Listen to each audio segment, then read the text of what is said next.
Originally, I was looking for a way to make a living, and what happened was I became a sign painter because I was just a painter, and I've always made art ever since I was a little kid.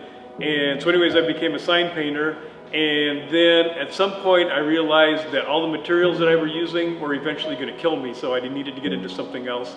So I switched over to using computers to do stuff, and as it turns out, where I lived, there was a place that had a degree in computer graphics, and where I was originally interested in was animation. But I went to this school for a degree in computer graphics, and they had sort of everything done with computers. And I stumbled into graphic design. After I got out of school, learning the stuff that I did in my computer graphics degree, I got a job at a newspaper, and it wasn't very good. Newspapers have like a bad reputation for treating graphic designers pretty badly. And so I helped run a TV station, and it was okay, but we worked really long hours, and I got to the point where I felt like I didn't really have a life anymore, and I was looking for something else, and I found out that there was a job opening here. And as it happened at the time, there weren't very many people going to grad school, so there wasn't people with MFAs in graphic design because most of them were just going to get jobs right out of college. So there was a gap there, and it fit me just right, so I ended up here. Running my own business, originally that was because that was when I was a sign painter and did other graphic design things as well, design logos, whatever sort of things people needed to have done.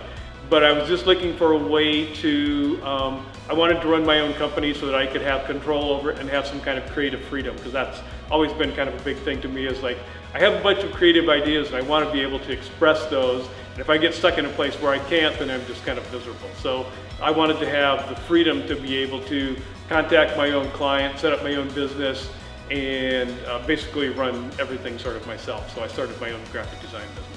Teaching is like kind of an amazing thing because you get to run into a lot of people who basically, for the most part, are in their early 20s and sort of have their whole life before them, and everybody has they have nothing but their future to look forward to, and they're usually pretty energetic, and they have a lot of interesting ideas that they'd like to explore. So it's really great just to get to meet all these people. The sad thing is that you get to know them really well for about like 2 or 3 years, and then they're gone. And so like, I rarely have students who are freshmen, so most of the people I have would be freshmen, juniors and seniors, and you just get to know them well and they're gone. So that's clearly the best part about this job, is just the interesting people you get to meet, and also the people that I work with are a lot of fun too, and just interesting people to know.